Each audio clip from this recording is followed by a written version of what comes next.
Hare Krishna. I'm sorry, the audio was not there.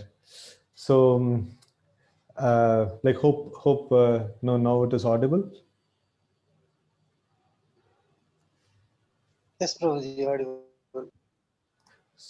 Okay. So we will offer the Mangalacharan again to start with. Om Ajnanatimirandasya Jnananjana Shalakaya Chakshurunmilitamena Tasmai Shri Gurave Namaha. Shri Chaitanya Manobishtam Stapitamena Bhutale Swayam Rupa Kadamahyam Dadati Swapadantikam.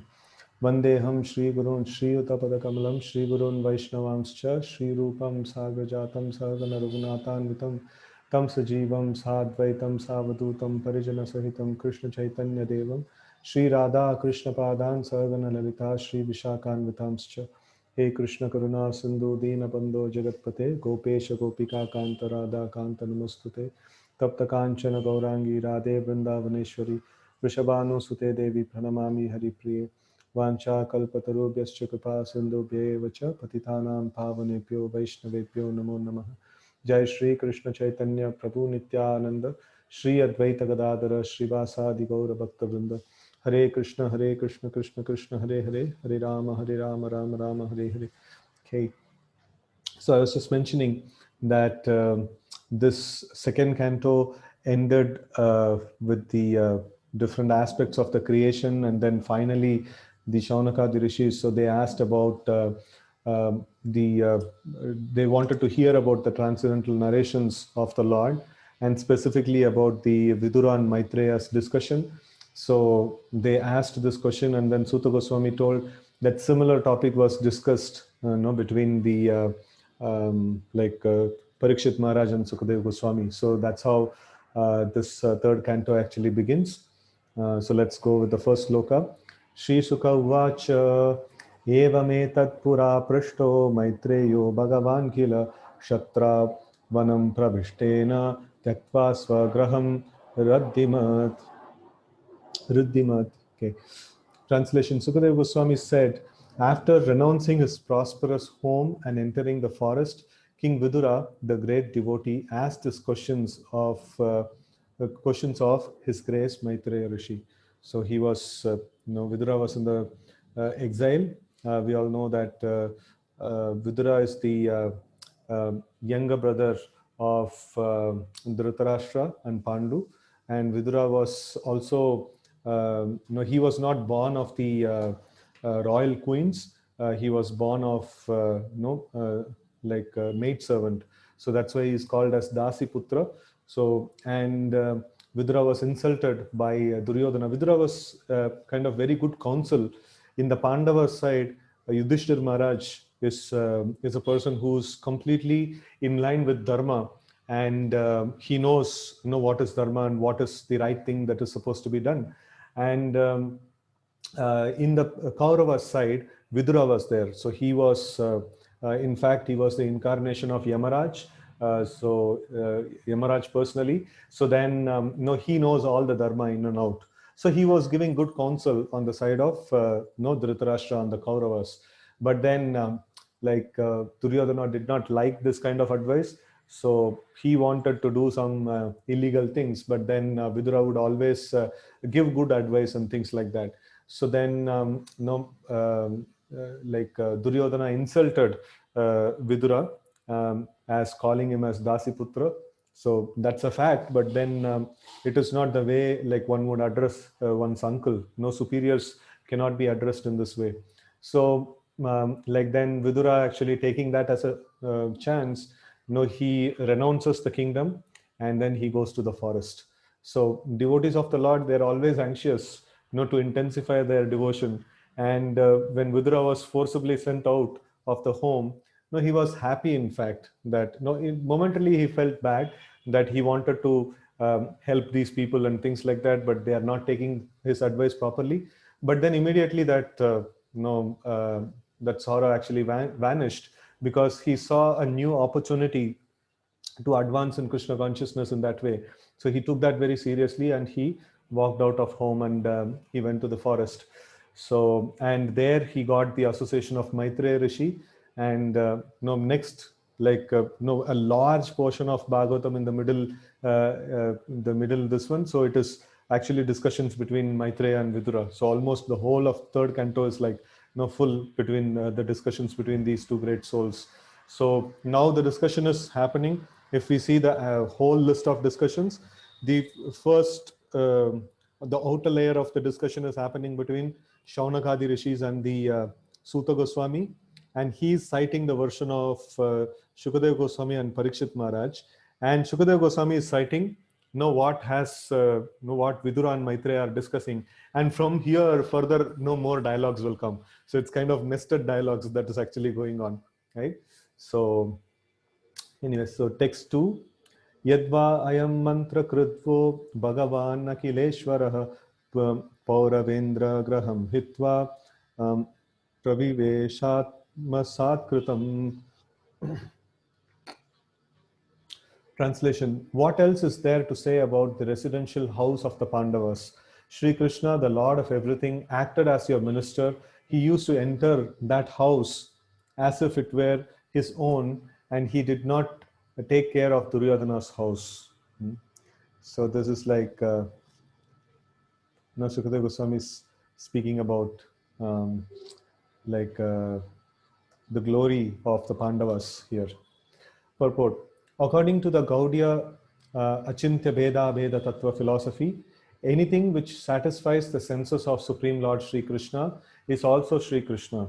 For example, Sri Vrindavan Dham is non-different from Sri Krishna, Tad Dhama Vrindavanam. So there is a very nice shloka that is there, which upholds the highest principles of the Gaudiya Vaishnavas. So that is Aradhya Bhagavan Vrajesha Tanayas Tad Dhama Vrindavanam.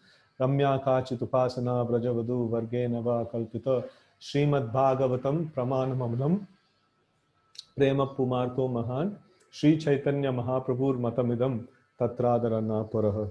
So this shloka talks about who's Aradhya Bhagavan. Aradhya Bhagavan is Vrajesha Tanaya. So that's the son of the Nanda Maharaj. No, he is the Aradhya Bhagavan, that is Krishna, right? So Aradhya Bhagavan Vrajesha Tanayas Taddama Vrindavanam. So, and the supremely worshipable Dham or the holy place is what? Is Vrindavan. And then Taddama Vrindavanam Ramya Kachit Upasana Vrajavadu. What is the best form of worship? The best form of worship is that worship which is done by the gopis of Vrindavan. Ramya Kachit Upasana. Upasana means worship. And Ramya Kachit Upasana Vrajavadu. Vrajavadu is the gopis of Vrindavan, right? So that is the greatest or highest form of worship, that one can perform. And then Srimad Bhagavatam Pramanam Amalam. The topmost of all the literatures is Srimad Bhagavatam, right? So why do we believe in all these things? Because Sri Chaitanya Mahaprabhu Matamidam. So it is the mat of Sri Chaitanya Mahaprabhu. This is the opinion of Sri Chaitanya Mahaprabhu. So that's why we believe in that. So here we see that Srila Prabhupada is telling anything that which is very dear to the Lord is non-different from the Lord, right? So that is how we actually treat. In fact, every day morning in the Mangalarti, 4:30 in the morning, so we offer the prayers to the spiritual master. So there also it is mentioned, Sakshad Haritvena Samasta Shastra Uktas Tatha Bhavyatayeva Sadbihi. So that means, the spiritual master is considered to be Sakshad Hari, or the Supreme Lord himself. For a disciple, the spiritual master is considered to be the Supreme Lord himself. So that is the way like a disciple actually approaches the spiritual master and worships him. So anything that which is dear to Krishna, be it his holy abode, be it his the devotees of the Lord, or any article that is in connection with the Supreme Lord, so that becomes as good as worshipable as the Supreme Lord himself, right? So that's the philosophy that is Prabhupada is putting forward here. So because at Vrindavan, the Lord enjoys the transcendental bliss of his internal potency. So that's why the Vrindavan is also supremely worshipable, as good as the Supreme Lord Krishna. Similarly, the house of Pandavas was also the source of transcendental bliss for the Lord. It is mentioned here that the Lord identified the house with his own self. Thus, the house of the Pandavas was as good as Vrindavana, and Vidura should not have given up that place of transcendental bliss. Therefore, the reason for his quitting the house was not exactly family misunderstanding. Rather, Vidura took the opportunity to meet Rishi Maitreya and discuss transcendental knowledge. For a saintly person like Vidura, any disturbance due to worldly affairs is insignificant. Such disturbance, however, are sometimes favorable for higher realization, and therefore Vidura took advantage of a family misunderstanding in order to meet Maitreya Rishi. Right? So this is also very instructive, that there is a personal association of the Supreme Lord in the back in the palace of Hastinapur. But then, here Vidura, he got an opportunity to get out of that position, that place, and then meet a devotee of the Lord, and then pick up conversations and discussions about the Lord. So this is also very important to understand. It is not very important to just hang around with the Lord. It is very important to hear the glories of the Lord, and in that way we will be able to attract the Lord very much, right? So it is we can even equate this to our personal lives. So if wants to get our favor, and he's just hanging around us, and then he's not leaving us at all, so what we will think of, we will say like, no, why don't you get lost? So it is like, it is too much, no, I'm not able to handle. But then if the same person, if he goes and he hears about you, or he does something favorable to you, and he's working for your cause, so then you will be very, very attracted to him. Then you'll like to go and meet him, and you'll like to spend time with him and things like that. So that's the way actually this thing works. So if you want to hang around with the Lord is not very keen actually. So, but then if we want to hear about him, if we want to render service to him, that which pleases him, so then the Lord becomes very, very attractive. So in that way, what are the devotional services that are authorized? Shravanam, Kirtanam, Vishnu Smaranam, Pada Sevanam, Archanam, Vandanam, Dashyam, Sakyam, Atma Nivedanam. So this 9 types of devotional service is what actually attracts the Lord. And in that, the Shravanam, Kirtanam, and Vishnu Smaranam, so these are all very, very powerful things. So that's why we every day gather together and try to speak about the Lord and hear about the Lord. So that's very, very attractive to the Lord, in fact. So text 3, Raja Uvacha Kutra Kshatur Bhagavata Maitreyenasha Sangamaha Kadava Saha Samvada Yetad Varnya Naha Prabho. The king asked Shukadeva Goswami, where and when did the meeting and discussion take place between Saint Vidura and his Grace Maitreya Muni? Kindly oblige my lord and describe this to us. So this is Parikshit Maharaj is actually putting the question to Shukadeva Goswami. Purport: exactly as Shaunaka Rishi inquired of Suta Goswami, and Suta Goswami replied, so Shukadeva Goswami replied to King Parikshit inquiries. The king was very anxious to understand the meaningful discussion that took place between the two great souls. Text 4. Nahi alparto dayastasya vidurasya malatmanah tasmin viryas tasmin variyashi prasan prashnah sadhu vado sadhu vado pabrimhitah. So Saint Vidura was a great and pure devotee of the Lord, and therefore his questions to His Grace Rishi Maitreya must have been very purposeful, on the highest level, and approved by learned circles. So here it's mentioned sadhuvada, means the things approved by saints and great sages. So this questions about the Supreme Lord and questions about the activities of the devotees of the Lord, they are very, very auspicious. Like when these questions are put forward, so then that brings about that becomes a source of very wonderful narrations about the Lord and his devotees to take place. And such narrations are quite purifying to the heart, and it is beneficial for everyone, the speaker, the hearer, and the hearers who are going to hear it later on. So everyone will get benefited of this. Purport: question and answers amongst different classes of men have different value. Inquiries by mercantile men in a business exchange cannot be expected to be highly purposeful in spiritual values. Questions and answers by different classes of men can be guessed by the caliber of the persons concerned. In Bhagavad Gita, the discussion was between Lord Sri Krishna and Arjuna, the supreme person and the supreme devotee respectively. The Lord admitted Arjuna to be his devotee and friend, 4.3. No bhaktosi me sakha chete rahasyam me taduttamam. So he mentions, Lord mentions that you are my devotee and also sakha. No, you are my friend. So that's why you will be able to understand this secret. Otherwise, it is not possible for anyone and everyone to understand. Right?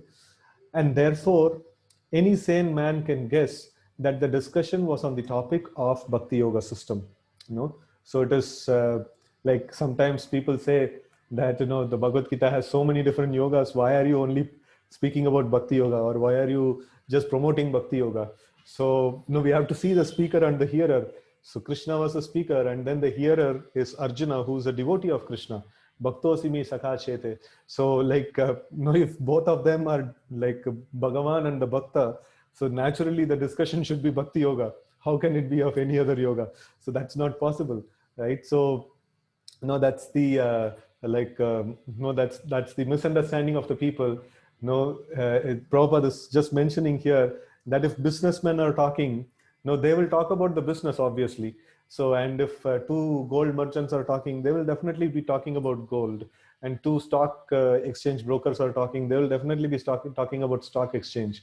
So in the same way, Lord and the devotee are speaking, or devotee and the devotee are speaking, definitely the subject matter is Bhakti Yoga, and no other yoga is there over there, right? So all the other yogas are described as a stepping stone, but not as the primary objective, or primary the primary path that needs to be taken, right? So in this way, we can actually see that this Bhagavad Gita was speaking about Bhakti Yoga primarily. So let's continue. Actually, the whole Bhagavad Gita is based on the principle of Bhakti Yoga. There is a difference between karma and karma yoga. Karma is the regulated action for enjoyment of the fruits by the performer. But karma yoga is action performed by the devotee for the satisfaction of the Lord. Karma yoga is based on bhakti, or pleasing the Lord, whereas karma is based on pleasing the senses of the performer himself. So this is something like Srila Prabhupada defines it like this. So normal karma means like in itself, not just any work. It is in the Vedic terminologies, like when we read the word karma, so we should immediately understand the actions that are prescribed by the scriptures are called karma, right? And when we add the word yoga, so yoga means that which connects us to the Supreme Lord. So that's kind of yoga. So doing the prescribed activities which are mentioned in the scriptures and connecting it to the Supreme Lord, or trying to use that to connect ourselves to the Supreme Lord. So that's kind of yoga process. So anywhere the word yoga comes, immediately there is a desire to get purified and go back to the spiritual world. So that desire is there. So, but then it is taken through the process of the prescribed duties mentioned for various varana and ashramas. So Brahmana Dharma and Kshatriya Dharma, Vaishya Dharma, Shudra Dharma. So all these things, when it comes, then only it becomes properly termed as karma. Otherwise, it cannot be properly termed as karma. So it can only be termed as some vikarma, but probably it's vikarma. So karma means actions that are prescribed by the scriptures. Actions against the scriptures are called vikarma. That is against the karma, right? So in that way, like just doing karma and taking the benefit for one's own senses, one's own satisfaction and things like that. So that is called, generally that is called karma, or sakama karma yoga, like that. Sometimes it is called. So, but anyways, like here, Prabhupada uses this terminology karma. And then karma yoga, the real process of karma yoga is properly is nishkama karma yoga. So wherein a person offers the fruits of his work, of proper scriptural work that he is doing. He offers the fruits to the Supreme Lord. And he is not trying to enjoy those fruits. So this is like, it requires a bhakti, level of bhakti that is required to perform this act of offering one's hard-earned fruits in the service of the Supreme Lord, right? So karma yoga is based on bhakti or pleasing the Lord, based on bhakti or pleasing the Lord, whereas karma is based on pleasing the senses of the performer himself. According to Srimad Bhagavatam one is advised to approach a bona fide spiritual master when one is actually inclined to question from an elevated level of spiritual understanding. A common man who has no interest in spiritual values has no need to approach a spiritual master just as a matter of following fashion. As a student, Maharaj Parikshit was serious about learning the science of God, and Shukadev Goswami was a bona fide spiritual master in transcendental science. Both of them knew that the topics discussed by Vidura and Rishi Maitreya were elevated, and thus Maharaj Parikshit was very interested in learning from the bona fide spiritual master. Text 5. Suta uvacha sayevam rishivaryoyam prishto rajna parikshita pratyaha tam subahuvit pritithatma shuyatam iti. Okay. Sri Sukadev Goswami said, the great sage Sukadev Goswami, Sri Suta Goswami said, the great sage Sukadev Goswami was highly experienced and was pleased with the king. Thus, being questioned by the king, he said to him, please hear the topics attentively. Text 6. Shri Sukha uvacha yadatu raja swasutan asadun pushnan dharmena vinashta drishtihi bhratur yavishtasya suthan vibandhun pravesha lakshan bhavane dadaha.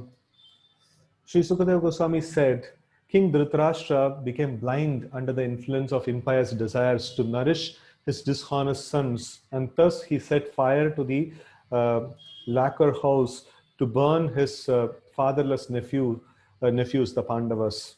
Purport. Dhritarashtra was blind from birth, but his blindness in committing impious activities to support his dishonest sons was a greater blindness than his physical lack of eyesight.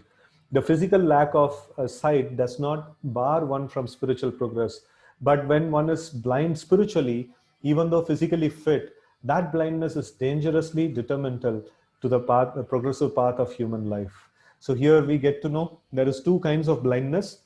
So one blindness is that we being unable to see the objects of this world. So that is one kind of blindness. The other kind of blindness is spiritual blindness. So what is spiritual blindness? So the scriptures traditionally they are called as darshan. No, so darshan means like, or the commentaries also sometimes they are called as darshan. So like why they are called as darshan? Because that is a way to see this world. So we have to see this world through Shastra Chakshu, no, the eyes of the scriptures. That's the way of seeing this world.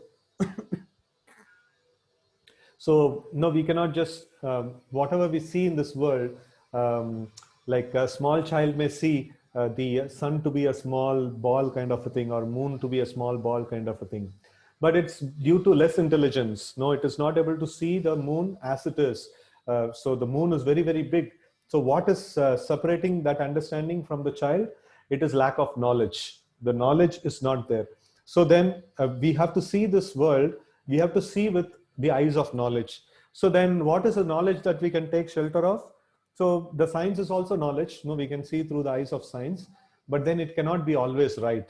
So we have to see this world through the eyes of the scriptures, because dharmam tu sakshat bhagavat pranitam. So the scriptures are directly given by the Supreme Lord. Just in the 2 chapters before, we saw the Chaturshloki Bhagavatam, wherein we saw how the Lord himself is giving the whole seed of the Vedic literatures, and then from there the whole expansion of the Vedic literatures happen.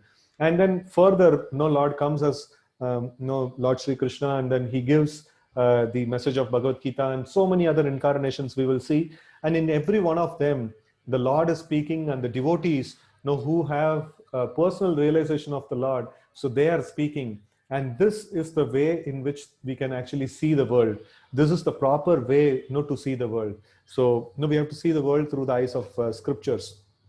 Right? So many times people ask the questions, like whenever they come to our sessions, In fact, like in the beginning, like we used to ask in the Gita course that what is your expectation in attending this course?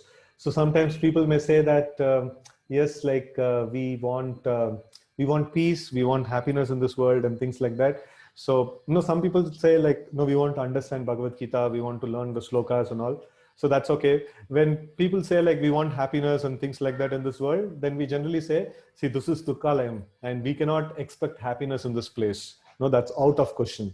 So what is Bhagavad Gita is going to train us? It is going to train us that this is Dukkalayam, and more you have expectation in this Dukkalayam, you will be miserable. Have zero expectation of this world. No, we don't know like when we will die, when we will survive, or who will help us, who will not help us, who's going to be our friends, who's going to be our enemies. Nothing is guaranteed in this world. This world is a complete mess, and this world is a place of misery. So to think of being happy in this world is completely foolish attempt actually. So that's why we should try to see, this is what the Bhagavad Gita is teaching us. And then the Bhagavad Gita is teaching us how to take shelter of that Supreme Lord. Krishna is directly mentioning in Bhagavad Gita, Sarva Dharman Parityajya Mamekam Sharanam Vraja Aham Tam Sarva Papebhyo Moksha Ishami Ma Suchaha. Do not fear. No, I am going to take care of you. Just surrender unto me. So this is very, very important instruction that Krishna is giving. So in this way, Bhagavad Gita is going to help us, and Srimad Bhagavatam is going to help us in actively taking shelter of the Lord, who will definitely offer us protection at every sphere of life. And then, slowly, one by one, we have to give up the material hopes.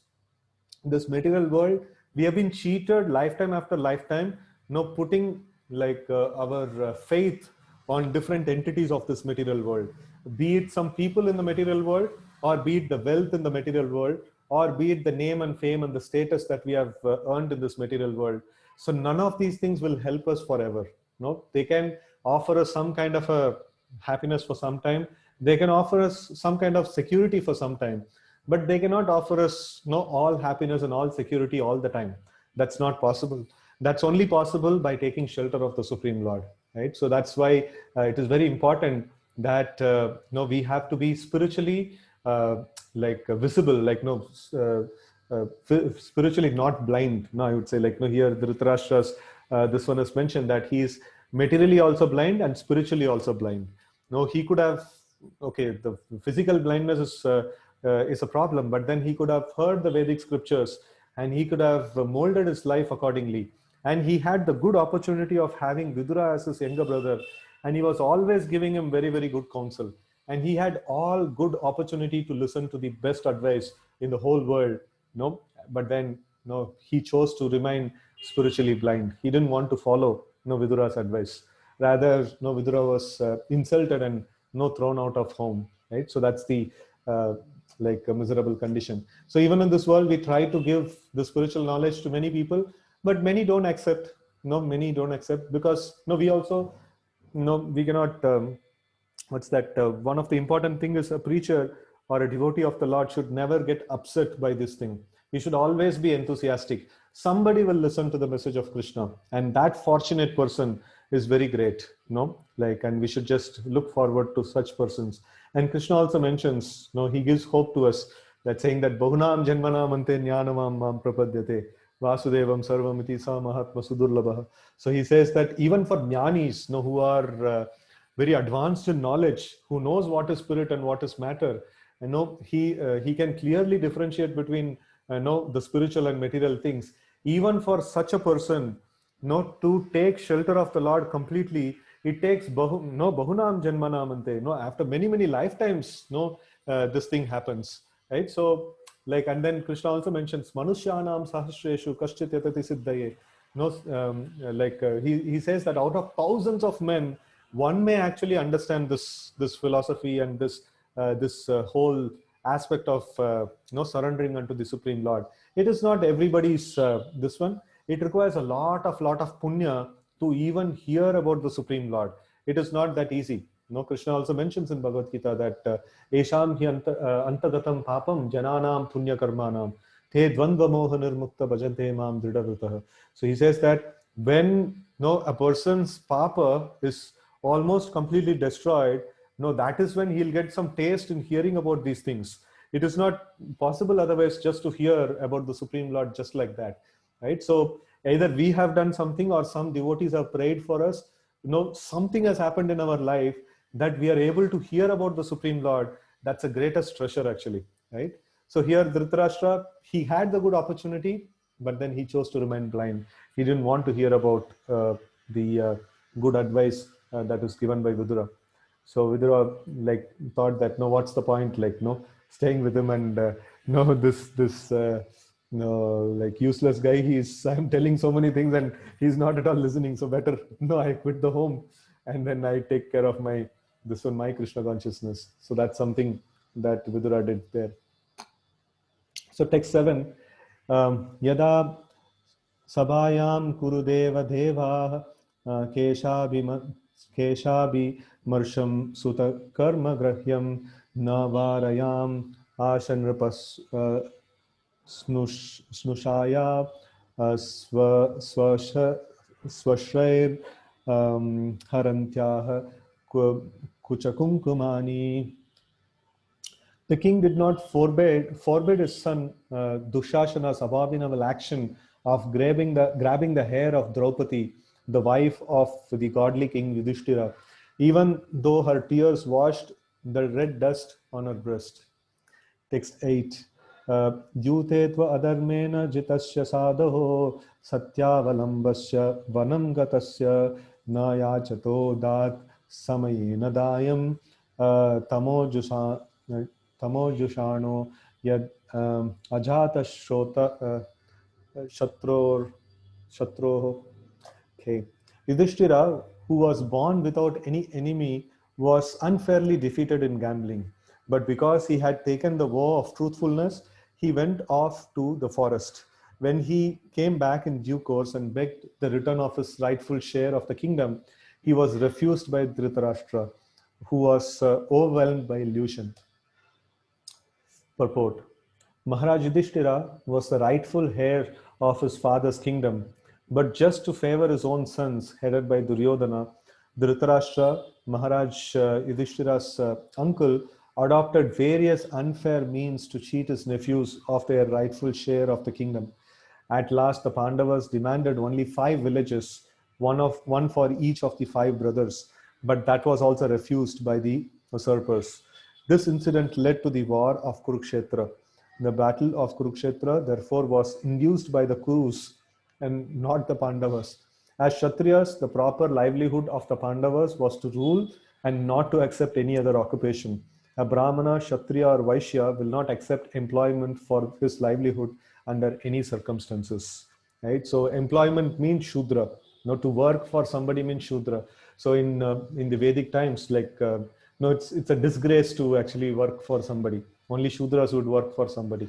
So the higher classes of people, the Brahmanas, Kshatriyas and Vaishyas, so they would not work for anyone. No, the Brahmanas, they would just dedicate their life for studying the scriptures and disseminating the same knowledge to people in general. And whatever comes by the will of the Lord as charity, so they would just accept. And they would in fact keep themselves in poor condition. So they would distribute whatever charity that is coming in excess, they would just distribute it off in the very same day. So they would not keep anything for the next day also. No, that's the strict Brahmanas. They used to be like that. So they used to be completely dependent on the Lord. And then Kshatriyas, no, they are meant for administration and ruling. So they would not do any other job other than that. So they are specific, they have got a specific nature and they're trained in a specific way and they will just do that particular occupation, right? So the scriptures always says Vidharmacha Nivartanam, or not to do somebody else's job. So one should know one's nature and one should just do what his nature is according to it, right? And then Vaishya is a person like who can do business and things like that. He would also not take any employment anywhere, right? So employment means Shudra. He's coming down to the level of Shudra. So that's generally not done in the Vedic times. In Kali Yuga, it's like complete topsy-turvy. Everyone needs an employment. Everyone is employed actually. So that's why Kalau Shudra Sambhava. In Kali Yuga, everybody is Shudra. So text 9, Yada Chapartha Prahita Sabhayam Jagadgurur Jagada Krishna Nathani Pumsam Amritha Yanani Rajor Rajorumene Shatapunya Leshaha. Lord Krishna was sent by Arjuna into the assembly as the spiritual master of the whole world, and although his words were heard by some, like Bhishma, as pure nectar, it was not so for the others, who were completely bereft of last farthing of the past pious works. The king Dhritarashtra or Duryodhana did not take the words of Lord Krishna very seriously, right? So the devotees of the Lord, they hear the words of Krishna very nicely, but then the non-devotees, no, they though they are able to face Krishna face to face, but then see Krishna face to face, but they don't have the sufficient pious credits. They have not served any devotees. They have not done any devotional service to Krishna. So without performing any devotional service to Krishna, without performing any service to the devotees especially, in fact, Prahlad Maharaj describes this, when Hiranyakashipu asks Prahlad, like, how is it that you are so much attracted to Narayan? These teachers are telling they have not taught you the Krishna Bhakti, and no, there is no chance that you can ever meet any devotee or things like that. So how is it that you developed this Krishna consciousness? So then Prahlad actually says that, what is it, my dear father, so you cannot understand this because you don't have any punya and you have been fully devoted to sense gratification until unless, he uses this word, Mahiyasham Pada Rajobhishekam. No, he says that, so until unless you take bath in the dust of the lotus feet of the devotees, you will not be able to understand about the Krishna consciousness. So in the same way here also we see that Dhritarashtra, Duryodhana and other company, so they did not have any pious credits. And though Krishna was there face to face and he was speaking with them and he was giving the proposal of peace and things like that, so they couldn't able to get convinced of, or for them, this message of Krishna was not very appealing. So that's the same for people like in this world. We see that many people are who don't want to hear Bhagavad Gita. They just say, no, what's the point of hearing Bhagavad Gita? And no, this is all sentimental and stuff like that. So that means they don't have sufficient punya to approach, right? And then there are certain people, they take Bhagavad Gita and load their opinion onto it. That is also demoniac. That's also demoniac. That's also as good as Dhritarashtra and Duryodhana. So many times people think that all those who are talking about Bhagavad Gita are saintly and great. So we have to see, are they speaking the Bhagavad Gita for the same purpose for which Krishna spoke?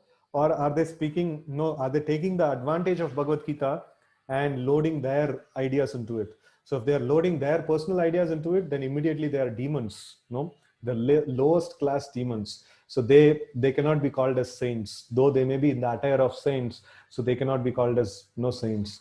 So this is the strict, this is how strict we should be in the matter of understanding the spiritual subjects. Okay, so purport. Lord Krishna, who is the spiritual master of the entire universe, accepted the duty of a messenger and deputed by Arjuna, went to the assembly of King Dhritarashtra on a peace mission. Krishna is everyone's Lord, yet because he was the transcendental friend of Arjuna, he gladly accepted the role of messenger, exactly like an ordinary friend. That is the beauty of Lord's behavior with his pure devotees. He reached the assembly and spoke about peace, and the message was relished by Bhishma and other great leaders because it was spoken by the Lord himself. But due to the exhaustion of pious results of their past deeds, Duryodhana and his father Dhritarashtra did not take the message very seriously. That is the way of persons who have no credit of pious deeds. By past pious deeds, one may become the king of a country, but because the results of pious acts of Duryodhana and company were dwindling, it became evident from their actions that they were sure to lose the kingdom to the Pandavas. The message of Godhead is always like nectar to the devotees. Nectar means like amrita, So the message of Godhead is always like nectar to the devotees, but it is just the opposite to the non-devotees. Sugar candy is always sweet to a healthy man, but it tastes very bitter to a person suffering from jaundice. And so in this connection, we have this very famous sloka, so that we often quote in the connection of jaundice. Shri Krishna Nama Charitadi Sitata Vidya Pittopatapta Rasanasya Narochikanu Kintvadarad Anudinam Kalusaiva Justad Swadvi Kramad Tad Bhavati Mulahantri.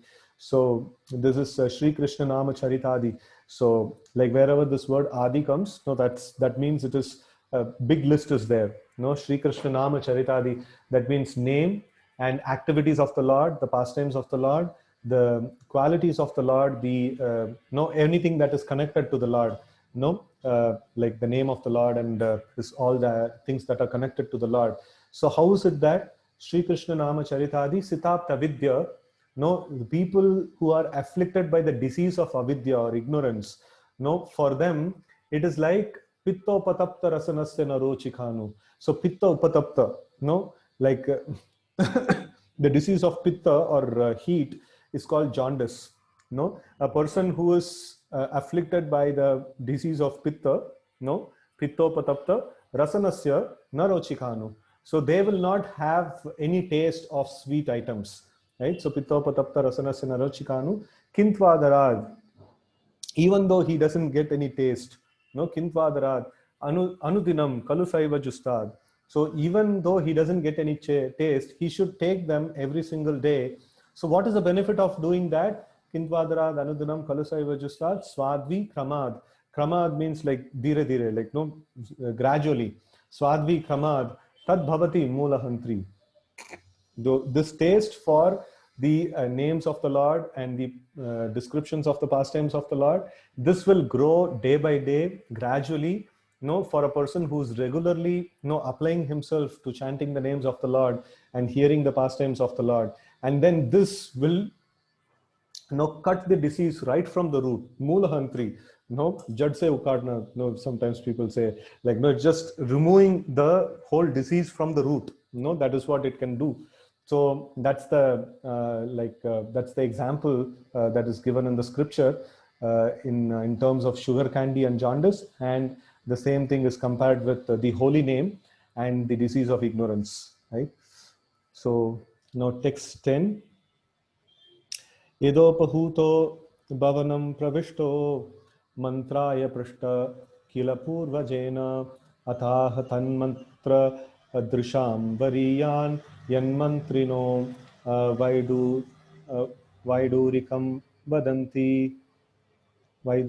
vadanti. Okay. Translation. When Vidura was invited by his elder brother Dhritarashtra for consultation, he entered the house and gave instructions which are exactly to the point. His advice is well known, and the instructions by Vidura are approved by expert ministers of state. Purport. Political suggestions by Vidura are known as expert, just as in modern times, Pandita Chanakya is considered the authority in good counsel in both political and moral instructions. Text 11. Ajata Shatro Pratiyacha Dayam Titikshato Durvishaham Tavaga Sahanujo Yatra Vrikodara Hihi Swasan Rushayat Tvam Alam Bibeshi. Vidura said, "You must now return the legitimate share to Yudhishthira, who has no enemies and who has been forbearing through untold sufferings due to your offenses. He is waiting with his younger brothers, amongst whom is the revengeful Bhima, heavily breathing like a snake. Surely you are afraid of him." This is why Bhima is mentioned here, because the Draupadi and all were insulted, and Bhima took this one that I will count every single son of Dhritarashtra, and I'll kill them. One by one, I'll kill every one of them. Right. So, and generally, like anyone of Dhritarashtra was very, very afraid of Bhima because of this promise that he has taken. Right. So, but still, with all this fear, the material attachment is so much that one knows that he is actually dying. He is actually playing a losing game, but still he is not able to give it up just because of attachment. So sometimes this example is given of the honeybee sitting on a lotus flower. So the lotus flower's nature is that when it sees the sun, it actually expands, and when the sun sets, it actually closes. And no, the evening time has happened, and the honeybee is sitting inside the lotus flower, and it is taking the honey, and the flower is closing gradually, and it is able to see that the flower is closing. And no, he's thinking that no, let me take a little more juice out of it. He's just sitting over the honey, and he's just extracting a little more honey, and then the flower closes. And then generally we see that when the early morning time, when the flower opens, lotus flowers blossom, at the time we'll see a lot of honeybees are dead inside. So it is those are the honeybees who are very, very greedy. They didn't want to take precaution. They were about to die, but still their sense gratification was pulling them like anything. They just stuck inside and got finished. So that's how the this one is, that here in fact much before all these things had happened, much before all this episode of Draupadi's this one and all has happened, much before Krishna even entered into Hastinapur, Krishna sent Akrura for gauging the situation. So at the time, Akrura studied all the situation, and then he spoke to Dhritarashtra that you see, like, Krishna has sent me personally to see of all these things, and then definitely what you're doing is not right. So I would say that you should be fair to your the Pandu's sons. Like, you should not do all these things what you're doing. So, but then Dhritarashtra says, yes, I know it is wrong, but what to do? I like my son very much. I like my son Duryodhan very much. I know that if I do wrong, I'll be punished. I'll get into trouble and everything I know. So, like, because he's a king in the lineage of very great dynasty. So they are all dharmic kings. Definitely they know of dharma, but then the attachment to sense gratification is so strong that the theoretical knowledge that they have in their head is not making any sense. It is not becoming practical. So that is why the knowledge that is acquired by theory is not sufficient enough. So one has to render service to the devotees and the Lord, and then make that knowledge a practical and a realized knowledge. So then it will be of some use. Otherwise theoretical knowledge will not be helpful. So here we see Dhritarashtra, and for that matter, Hiranyakashipu and Ravana were great Brahmanas actually. So they know all the scriptures. So they know what is right, what is wrong, everything they know, but then they were demons. So it is nothing great to study about Bhagavad Gita and Bhagavatam and things like that. So after studying, are we getting attitude of service towards the Lord and the devotees? So then our whole study is making some sense. But after studying all these things, we are plotting how to actually put somebody down and how to showcase myself to be great and things like that. So then we are no better than Ravana and Hiranyakashipu and all. So like we are just like a demons only, right? So here we see that, so let's see the next sloka, text 12. Partham studevo Bhagavan Mukundo Grihitavan Shaktiti Deva Devaha Aste Swapuryam Yadudeva Devo Vinirjita Shesha Nudeva Devaha. Lord Krishna, the personality of Godhead, has accepted the sons of Pritha as his kinsmen, and all the kings of the world are with Lord Sri Krishna. He is present in his home with all his family members, the kings and princes of the Yadu dynasty, who have conquered an unlimited number of rulers, and he is their Lord. He's like Vidura is just giving this one. So generally, like the rulers of Hastinapur, so they are the Chhatrapati. They are the kind of rulers of the entire world. So even the Yadu dynasty, like where Krishna was ruling, or King Ugrasen was ruling. So all these were sub-kingdoms. The bigger kingdom was the kingdom of Hastinapur. So they are they are Chhatrapatis. They are kind of the kings of the entire world. At that point in time.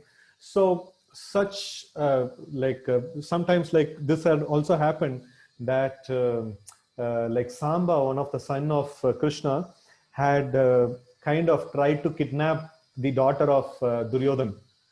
No, so like that time there was a fight, and then Balaram went to settle the fight, and at that time, like the Hastinapur, the people of Hastinapur, basically Duryodhan and other people, so they were telling that, hey, what is this? Like, no, you are coming for a peace. Like, no, we have arrested your person, and you are asking him to release. So it is not possible. No, he tried to kidnap our daughter, and no, we have rightfully arrested him.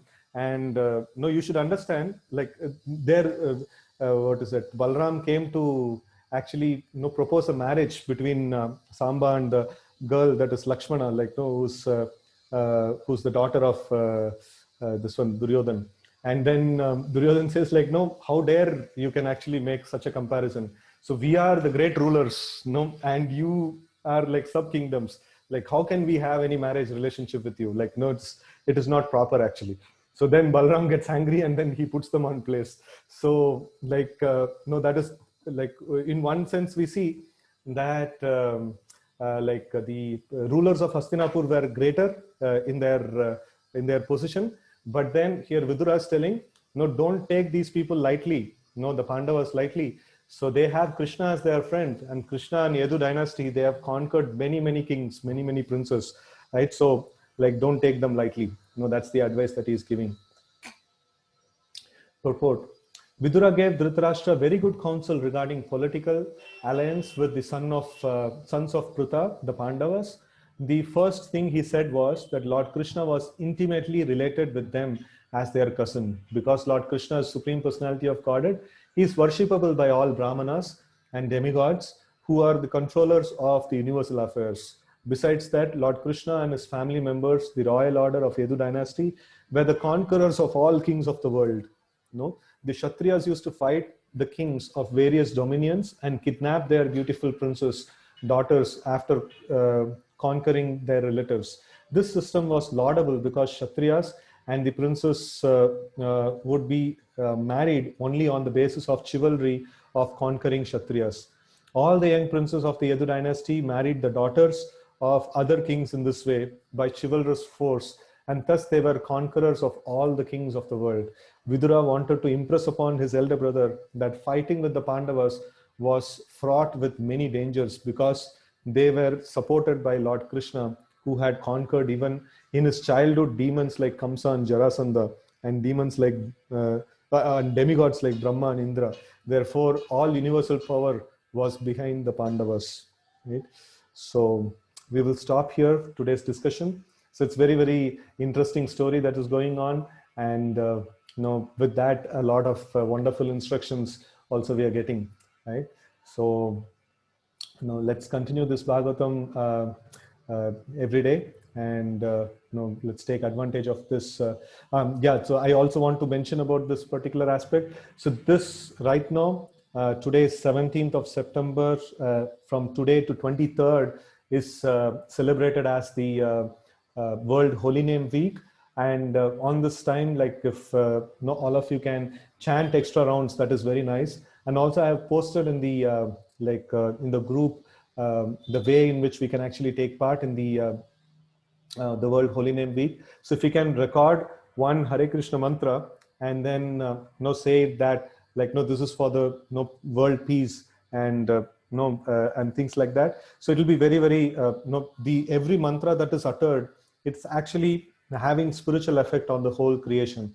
So if we can encourage our friends, relatives, and everybody to record a small video of chanting Hare Krishna mantra and upload it in the link that we have sent across, so it will be of great help, and more people actually take up this thing. So more the holy name is resounded in this world, more piety will reign this world actually, right? So that's one thing. And also the Purushottam month.